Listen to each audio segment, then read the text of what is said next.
Hi, welcome to the HSP Connection. This is a mini series of the Meeting of Minds podcast with me, Philippa Robinson. And me, Robbie Lee. In this series, we are looking at all things HSP, from our personal experiences of discovering that we are HSPs, working out what we need to thrive as HSPs, and working in our businesses as HSP coaches. This series has something for everyone, because really what is good for HSPs, is good for everyone. If you want to know more about what it means to be an HSP, I suggest you go back and listen to the first episode in this mini series, which is episode 90 of the Meeting of Minds podcast, where we explain much more about sensory processing sensitivity, high sensitivity, highly sensitive person, all those words that are used around the same thing, really. So now on with today's episode. And what are we talking about, Robbie? One of my favorite topics. Yeah.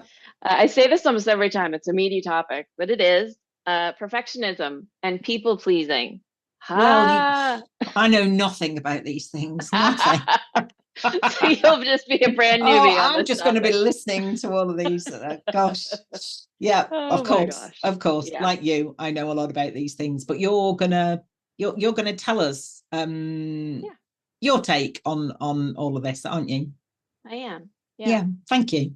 You bet. So, I mean, I guess the place I want to start is looking at perfectionism and people pleasing, both their defense mechanisms, right? They're things that we developed as children to help us navigate the world. Yeah. And as kids, our lens is everything happens because of me. It's just how our brains are wired.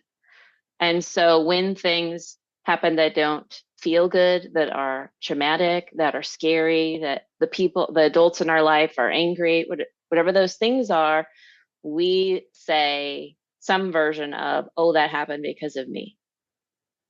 Yeah. And so developing perfectionism looks like, if I could be good enough, then these things will stop happening.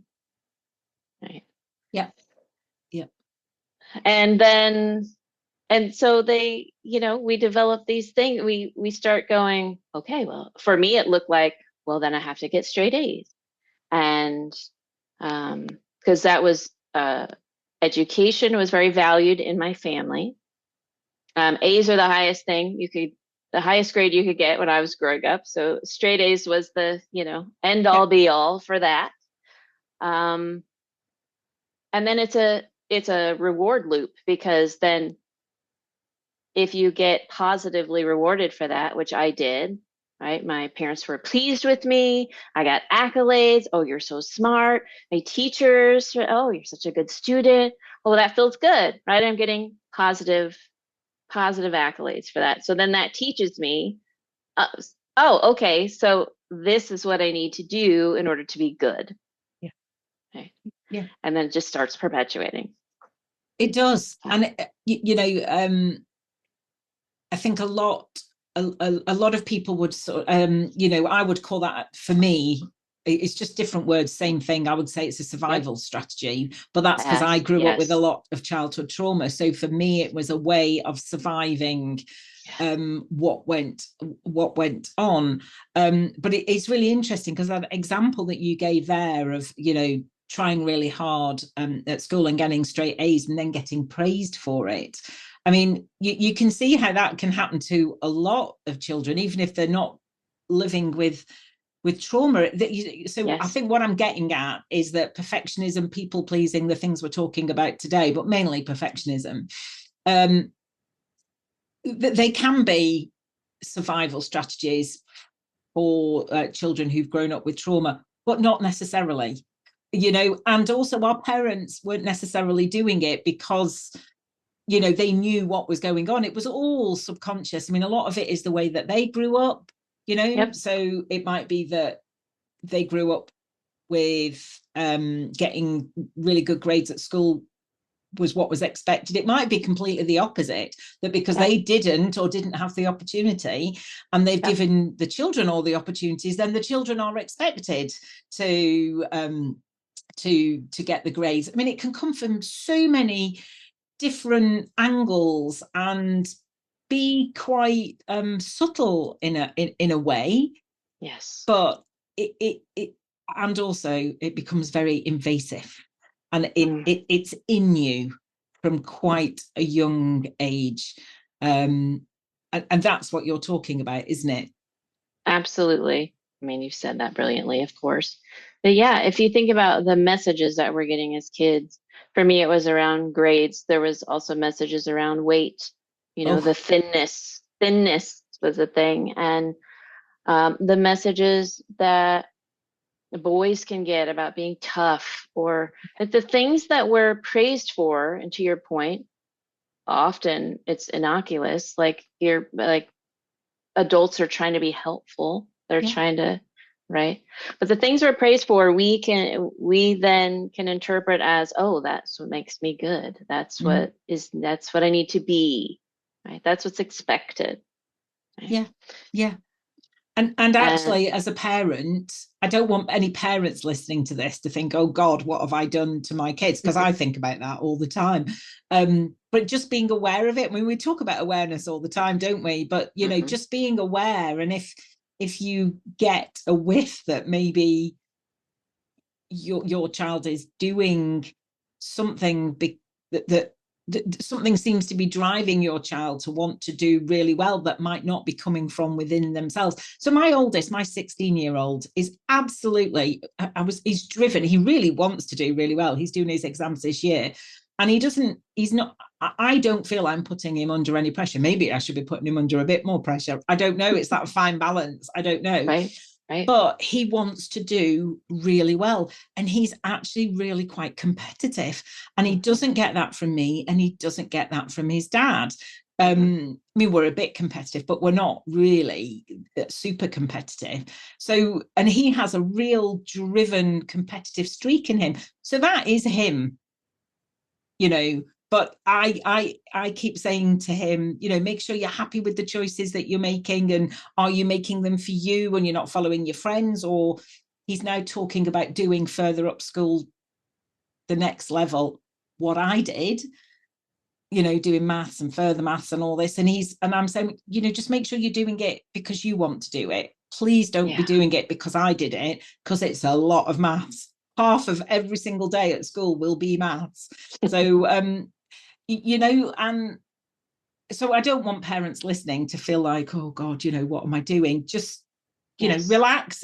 It's fine, because actually, if you're worried about what you're doing, the chances are that you're on it. Exactly. You're doing a decent job. Yeah, exactly. So don't worry about it. And it's not to throw parents under the bus either. And I don't want people sort of thinking they've got to go and give their parents a what for, because this is all about awareness, isn't it? And how we can help people see things in themselves that maybe they might want to change, but it's their responsibility. 100%. Yeah. Sorry, I've gone off on a bit of a tangent, haven't I? Sorry. No, so glad you did, because no, this is not about parent bashing. In fact, I mean, my parents did what they did out of love and out of trying to give me the best. Yes. And it's not just parents that we get these messages from, no, right? Of course it's the world that we swim in and all of those systems. So we're getting these messages all over the place. And awareness, to your point, that's what we're trying to offer, for people to have an awareness of what's driving them on the inside, so that if it's not feeling good, they have some choices. Right? I wanted to share a Dr. Brene Brown quote. I love her work on me too, on this topic. And in The Gifts of Imperfection, she said this: perfectionism is not the same thing as striving to be your best. Perfectionism is the belief that if we live perfect, look perfect, and act perfect, we can minimize or avoid the pain of blame, judgment, and shame. It's a shield. It's a 20-ton shield that we lug around thinking it will protect us, when in fact, it's the thing that's really preventing us from flight. And I just love that quote. I do. You read that to me before we started, and even now Yeah, again, it's making me feel really quite emotional. yeah, It's the embodiment of like the weight of the world on your shoulders, isn't it? yes. It's the weight of the world on your shoulders while trying to project that everything's fine. I've got it Yeah, all under control. yeah, It's good. I'm good. I'm perfect. I'm back here. It's great. yeah, yeah. And it's so, I find it to be so isolating because it's the constant, for me, it was a constant mask wearing and projecting of like, no, I got it all under control. It's fine here. My house always looks perfectly clean and I always look perfect and I always do the perfect things and I always get the perfect grades and my work is always like, it's exhausting and it's not true. So it was constantly just like, I hope no one finds out. Perfectionism looked like two different things for me. It was, I hope no one finds out what I'm really like. If they see under the surface and see this mess, they won't love me. They won't love me. And it also, as it carried on into adulthood, trying to view every task as needing to be perfect and my whole beingness as needing to be perfect, whatever the F that looked like, right? It was exhausting. And so what happened is then I stopped doing as many things, is running out of energy. It's like, well, if everything has to be perfect, I don't have that energy for that. Yeah. How about you? And that must make your world become quite small. So small. Yeah, I'm So just getting this small. image of like you inside this box, and the box is Yeah. getting smaller and smaller because Yes. you don't want to you're shattered, you're absolutely exhausted by trying so All the hard time. all the time. So in Hmm. order to not try so hard, you sort of retreat, and Yep. so you don't do things, you don't try new Yep. things. So Yep. just all those opportunities to try new exciting things that you might actually turn out to be, well, it doesn't matter whether you're good at, but you might turn out to be really good at, or you might turn out to Yeah. really love and Yes. enjoy. Even if you're really rubbish at it, you really love Yes. it. That's and right. and, and who's to decide who says you're good or rubbish anyway? I mean, Uh-huh. if you enjoy and you miss all those opportunities Yes. to do all those things, and all that can come to us in our adulthood as a step by step progression of the things that we've learned in childhood. That's right.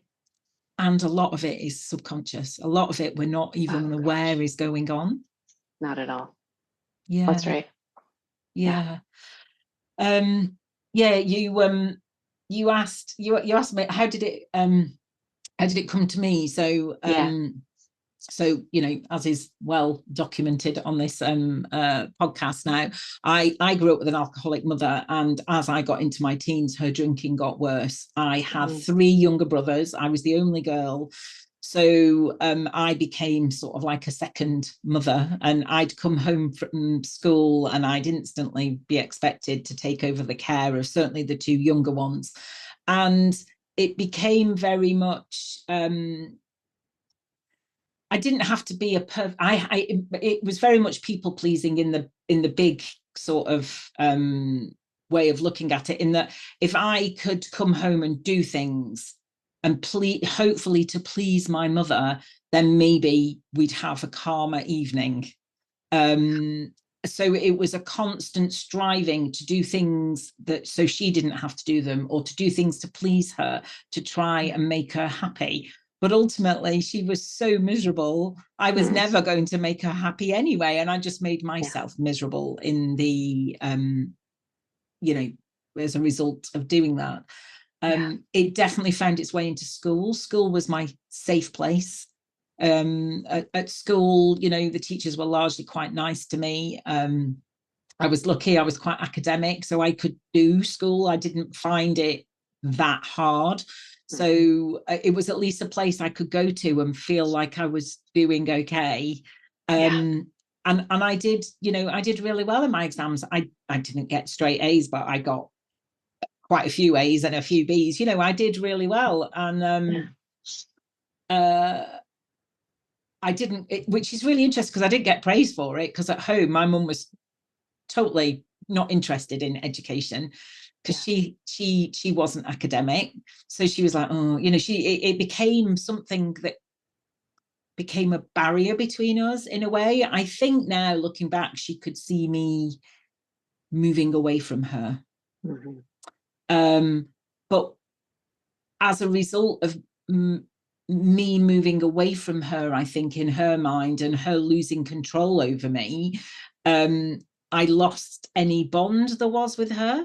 So what then happened is, certainly when I started work, I looked for praise there. I worked so hard, such long hours. I also tried to party really hard as well to fit in with friends. So, my 20s there were some great fun times, but on the whole, it was exhausting, because I was trying to fit in at work, trying to fit in with my friends by being as perfect as I could be in those situations, because largely underneath it all, I felt pretty worthless. So, I mean, that is perfectionism in some way, but it perhaps, I mean, it is, but it looks and mine definitely came from the trauma. Mine was definitely a need for love, a need for connection, a need for people to be nice to me. Yeah. And then when I got married and had kids, it was like, okay, so I had to be still the best at my job, good at my job, and keep a good home, and, take my kids to like singing classes and this, that, and the other. And, make sure the home's clean and we're eating good food. I mean, gosh, my first one got pureed everything. The second one got jars all the way, because by the time I had the second one, I was a bit more relaxed. It was this facade on the front that was like, everything's great. When it wasn't. When it wasn't. Oh, so relatable, Philippa. And now, as when we came on, I was like, oh God, I look a bit wrecked today, and my hair's a bit of a mess. And we were going, well, this is perfect, isn't it, for the perfectionism recording, because it's like, I'm here, I'm doing it. Who out there is to tell me that I'm not, it's not okay for me to come and record a video and an audio podcast with you looking like I do today? And nobody, there isn't somebody out there. That's the whole thing with perfectionism, that there isn't an arbitrary sort of standard that you can compare yourself to. There is nobody out there who can tell you whether what you think is perfect is right or wrong. There is nobody judging you anywhere near as much as you're judging yourself. You're judging yourself. Yeah, that's right. And like, who defines perfect? That's something that I started asking myself. I was like, well, wait, what is this perfect standard? Where did this come from?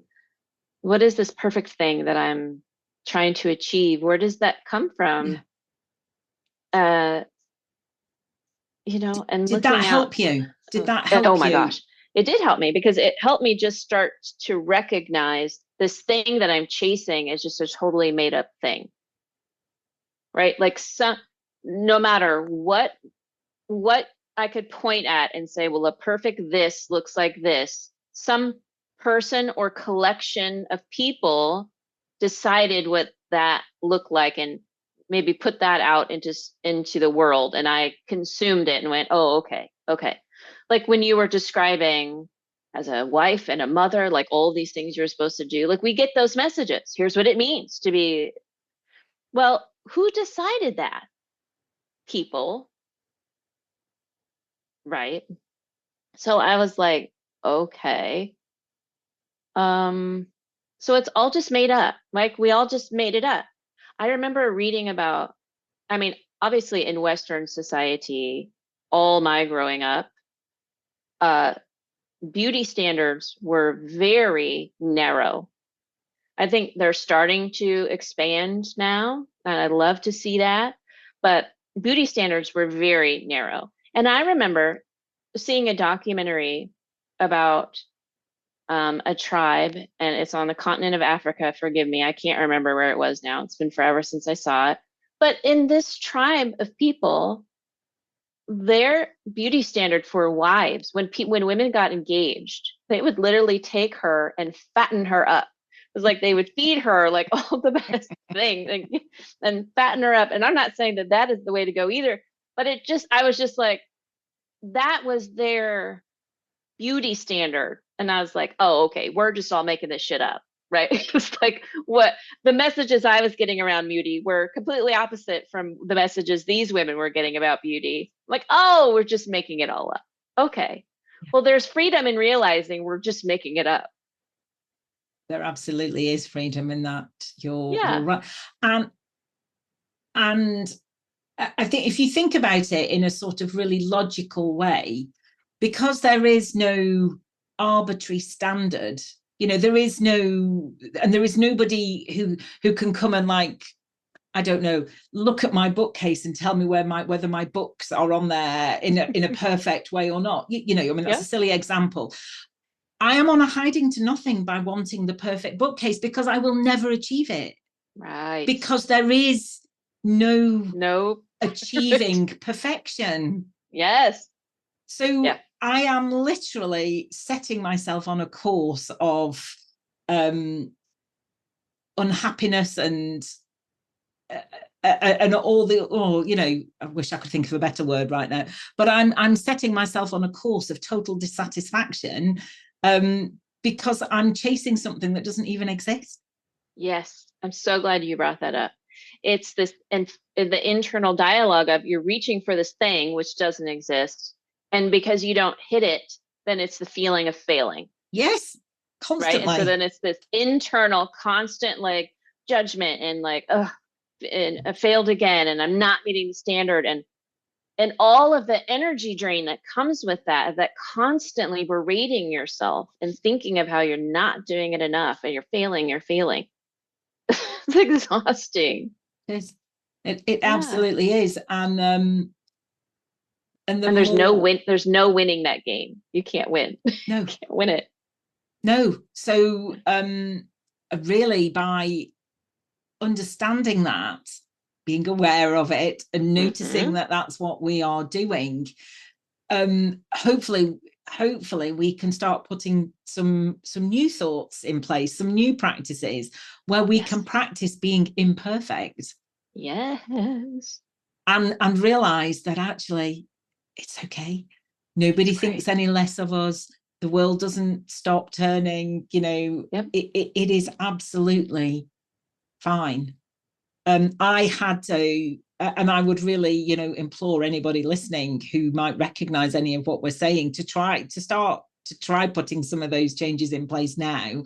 Don't Yep. wait, like, I had to wait to lose a lot of the sight in my right eye to actually begin to realize any of Yeah.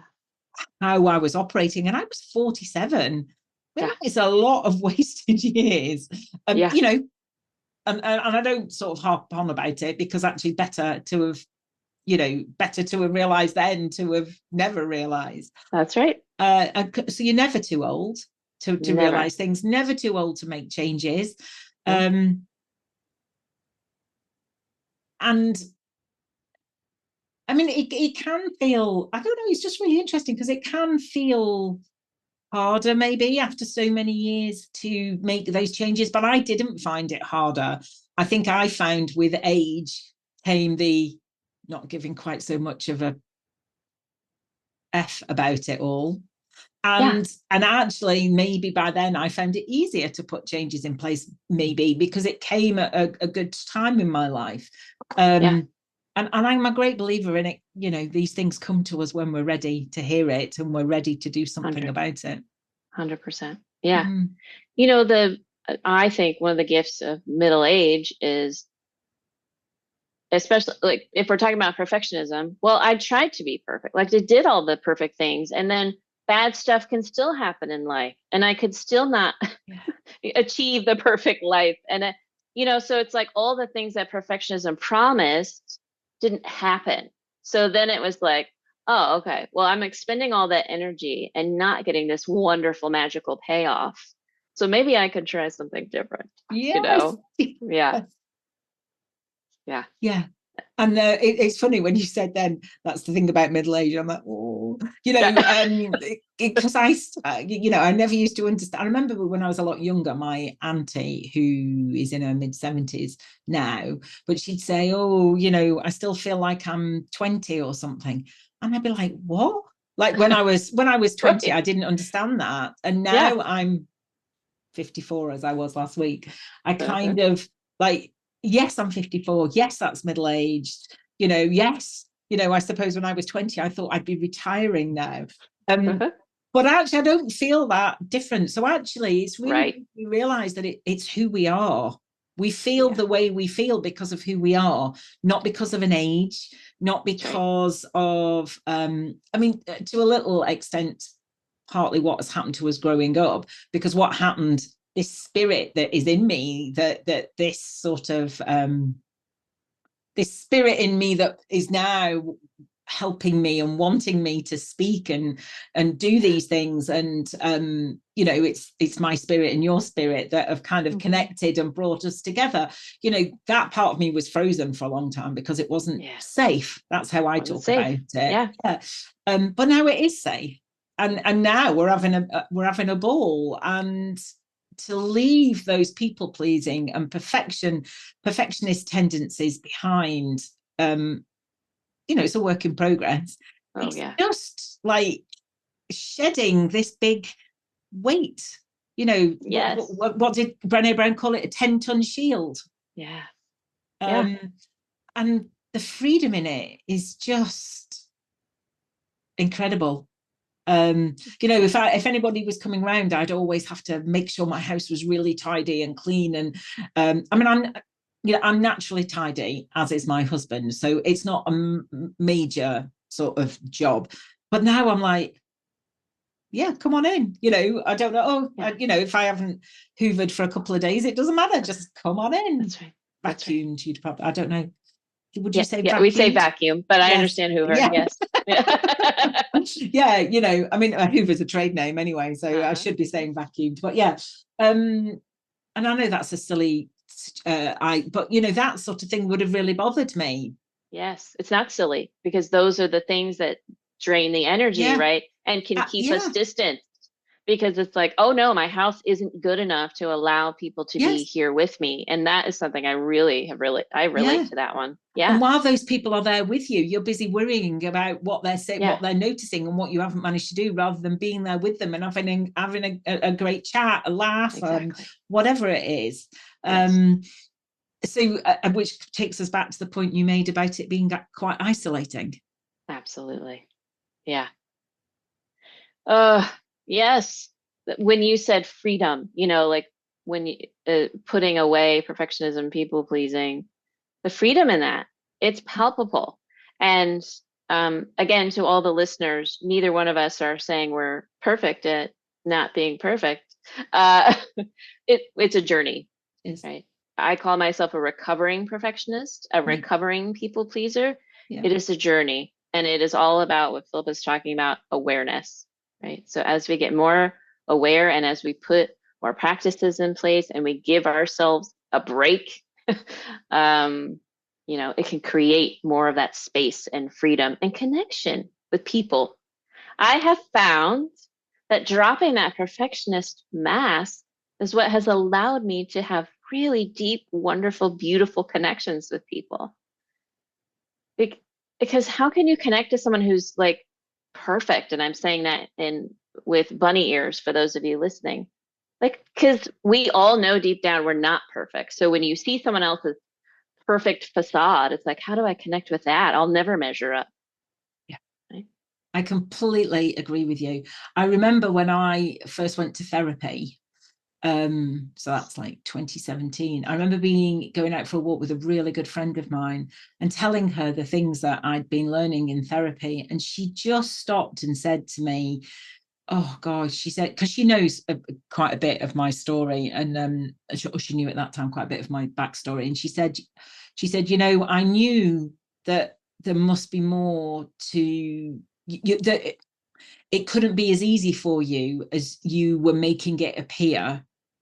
And I was worried that you weren't talking about it, but I didn't know how. I didn't know how to get in, because there was never any room to talk about those things. And now to hear that you talking about it and owning it, and telling me how hard it is at times, just makes, she said, it just makes me so happy to hear that you are now able to tell me those things. And that was it's making me feel quite emotional just telling you about it. Yes. That was a Yes. real moment of understanding that perfectionism keeps people away. Yeah. Perfectionism becomes a barrier between you and other people. Yes, it absolutely does. Yeah. And like you, I have had so many wonderful people come into my life in the last 6 years, and that is no coincidence. That is absolutely a direct result of me being more open and less trying to seek perfection, and be more vulnerable, and owning what's going on for me a bit more. Yes. A lot more. Yeah. Oh my gosh. Beautifully said. Yeah, perfectionism, actually, let me say it this way. Like, when we give ourselves permission to not be perfect, we're actually giving that same permission to the people around us, right? So Which is so freeing. Again, I'll go back to that word. I grew up in a household, both my parents have perfectionist tendencies, that they got from their growing up. It's like, it's been it's a pattern in our family. Yeah. And but that seeing perfection around you constantly, for me, it just felt like I was constantly measuring up. It's just like, oh, got to be this in order to be loved, which is not ever what my parents said, and honestly not how they behaved either. But that's what I internalized.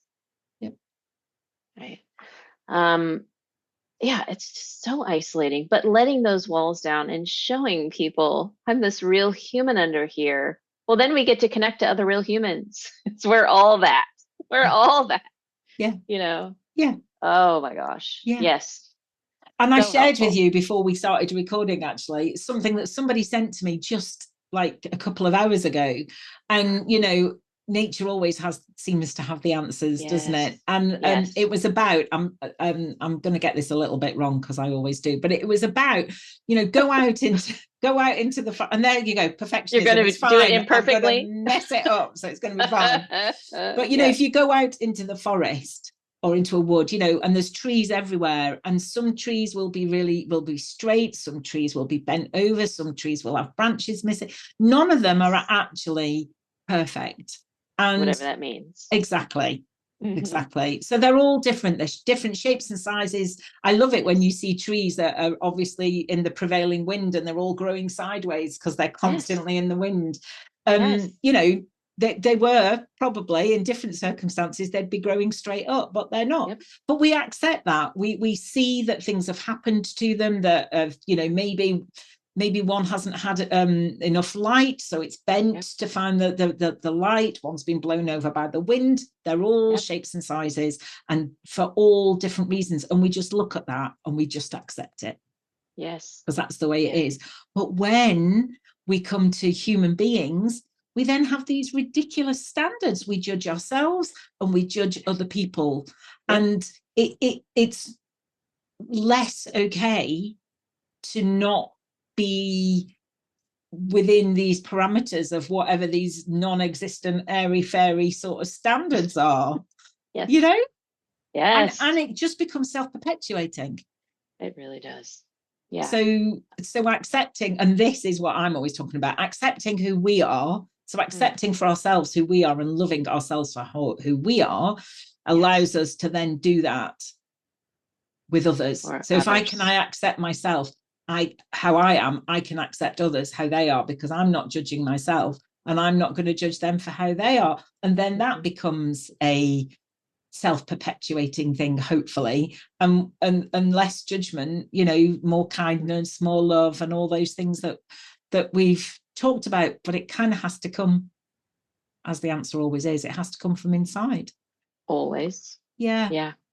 It's very tied to self-love, Of course it is. self-acceptance, 100%. Yeah. Yeah. Yeah. So any perfectionists out there, people pleasers, we see you.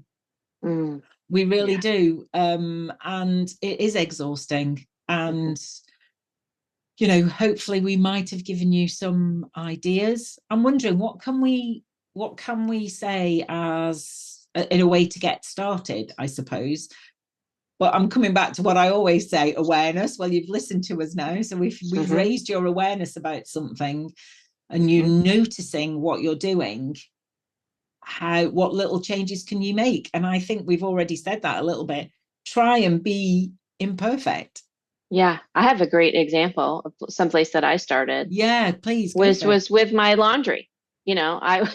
So I had everything folded perfectly, looked beautifully. Maybe walk into my closet, it's lovely. Is it all color coded? Color coded. Oh. Yeah. I mean, for the 30 seconds a day I spent in my closet, it was absolute joy. Like, I'm not gonna lie, like it brought me joy to look at it. The downside of it was that I didn't enjoy the process of folding the laundry and getting everything to look perfect. And it was such an energy. So then I'd be like, oh, I gotta do laundry. And it just felt like such this monumental task. Then I would put it off, and then it would be a bigger task. And then I would put it off, and then it felt overwhelming. So it was constantly like, I'm failing at laundry. Which sounds funny to say, but it felt really real, Yes, like failing at laundry. And you have to do laundry. You do have to do it. You do. It's something that needs to happen. And one day I just remember going, there's no laundry police. There's no one that's going to come check my drawers to make sure that my undergarments are perfectly folded. And then I was like, do they even need to be folded? Like, they do not. And I just gave myself permission to not fold stuff. I don't fold my underoos. I don't fold my bras. I don't fold my undershirts. I don't fold socks. I bought all socks that are the same and throw them in a drawer. And it's like, what that did for me is, first of all, released me from the laundry has to look a certain way in order for me to be doing it right, in order to get the credit for it, right? Yeah. And it turned it just into, hey, this is something that needs to get done. It doesn't have to be done perfectly. Yeah. And it made the task more accessible. It's not like, I don't want people to think that what we're trying to say is you shouldn't strive for things, and that's not at all it, but it is about being really selective about what you care so much about, right? Yes. Because to care so much about the perfection of everything for me was just, it didn't work for me. So I wasn't able to do it. To think about, where do I want to spend my energy? Like you were talking in the last podcast about our resource management system, right? Yes. We have limited energy resource, and so where do I want to spend it? Yeah. Well, it's a bit like a boundary you put in place for yourself, because I'm not going to fold things up like I did before. Yeah. I'm not folding laundry. I'll hang laundry and I'll just throw it in a drawer, and that's what we're doing. Yeah. I stopped ironing 4 years ago. Oh gosh, I haven't seen an iron in half a decade. Yeah. Nope. Exactly. Life's too short to iron, as far as I'm concerned now. Agreed. And like you say, there's no laundry police, there's no vacuuming police, there's no but also, as you say, this is not about not being able to have a healthy striving for something. And that's the difference. Is it healthy striving to want more, better, to improve at something, whatever it is there a healthy intention behind that? Or is there an unhealthy intention, which is about feeling a lack of worth and trying to improve that lack of worth by doing things that other people are then going to validate you for? That's exactly right. Yeah. And it often shows up in things like laundry and dishes. Oh, I have, dishwasher. The yeah, dishwasher. That's yeah, I another. was So sharing with you. if you want some, if you want to try things. So I know Robbie's got the story. The other thing I was Yep. thinking about is I know a lot of people get really stressed about the way the dishwasher is loaded. Yep. Like Oh, the, yeah. you know, Yes, you the know, perfect way to the load the perfect way, dishwasher. and everyone has Uh-huh. their perfect way to load their dishwasher. I don't go Yep. anywhere near the dishwasher because, frankly, my husband I can't stand the way he does it, so I just let him do it, and I have nothing to do with it. Yep. And that's fine. He's happy, I'm happy. That's fine. But also, you've got another thing about the dishwasher, haven't you? I do. I was raised in a house where we washed every dish and then put it in the dishwasher. And I grew up well into my 40s, I think. I'm just like, yep, well into my 40s, thinking that that's what needed to happen. And I remember one day thinking, what if I didn't wash the dishes first? Like, what if? And I tried it. I just put the dishes in. 90 something percent of the dishes came out wonderfully perfect. The other small percentage I just ran through again. And I thought the time spent for me was enormous, the energy spent. And again, like the mental drain of thinking, oh, I gotta deal with the dishes. Mm, Well, now it's just like, great, throw the dishes in there. yeah. Like the concept that I kept hearing so much growing up is if something's worth doing, it's worth doing well. And it's like, well, some things are just, you just do them shitty and just get them done, you know? Do him shitty. Load the Yeah, exactly. dishwasher, just load it and just do it. It just, Yeah. like, spend your energy on the things that bring you joy. Joy. Yes. Yes. Yeah. And there is no dishwasher police. There There's is not. no laundry police. Nobody's going to Yes. come round and tell you that you've done it wrong. And No. um it is about, that mental load of that thinking, constantly Yeah. thinking about how do I do this, and I've got to do this. And I say quite a lot, if something's worth doing, it's worth doing well. But in my mind, the way I take that, so it's Yes. all about interpretation. So it's all about Yes. communicating. What do we mean about these things? So there's Yes. nothing wrong really with saying most things. It's just what meaning is being taken from it. And That's right. I would say that for me, if it's worth doing well, is about healthy striving. But I totally understand. I Yeah. totally understand how it's come to mean something different for you. Yeah. And I get that. Yeah.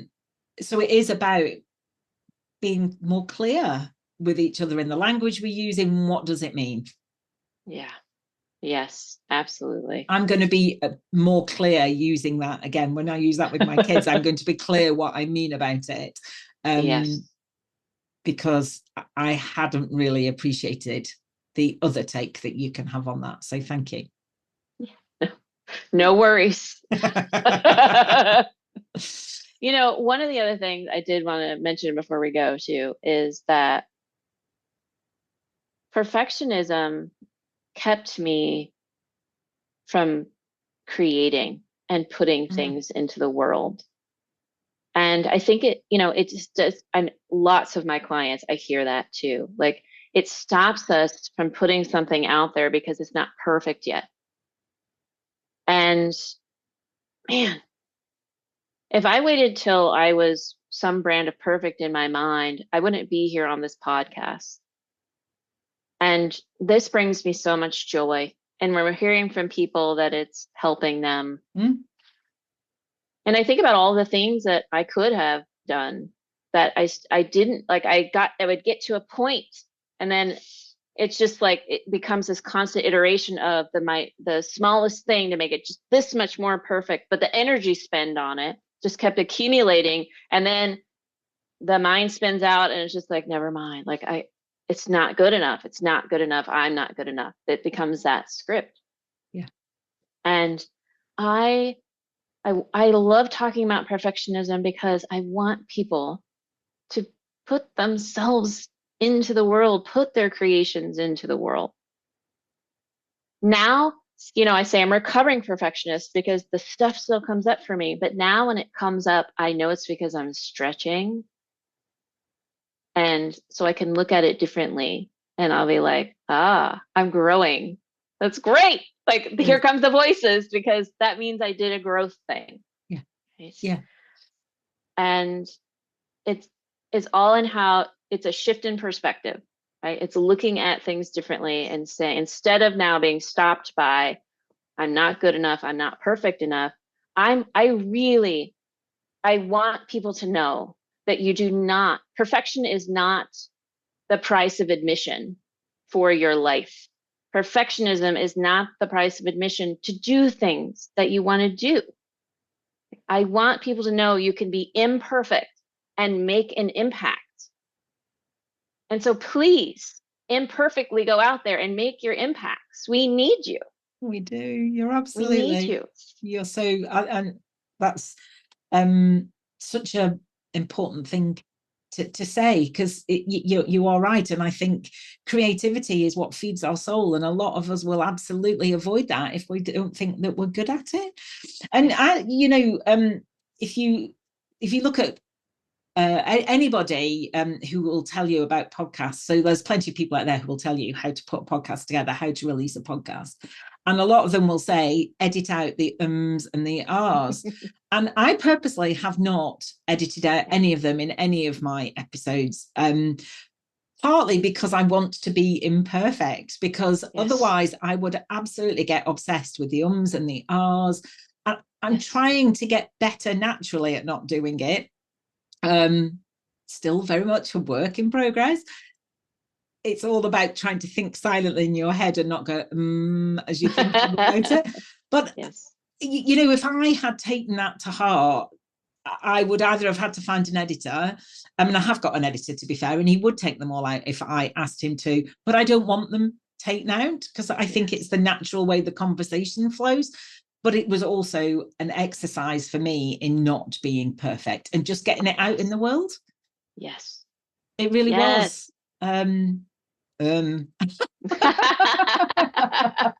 Now it's all you can hear, right? It is. All I can hear is that I say and and actually all the time. So if anybody else has noticed those, I do know I'm doing it, and I'm trying not to.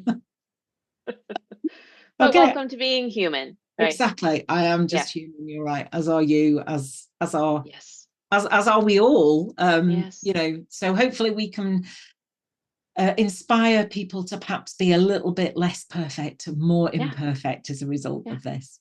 That's right. Thank you. I've loved this conversation. I knew we would. This is really what you love talking about, and it's been amazing. So thank you. And thank you. Thank you for listening, everybody. And we'll be back next time with another episode. And until then, take care. Thank you for listening to the Meeting of Minds podcast. You can find this podcast in all the usual places. Please tell your friends. Please subscribe.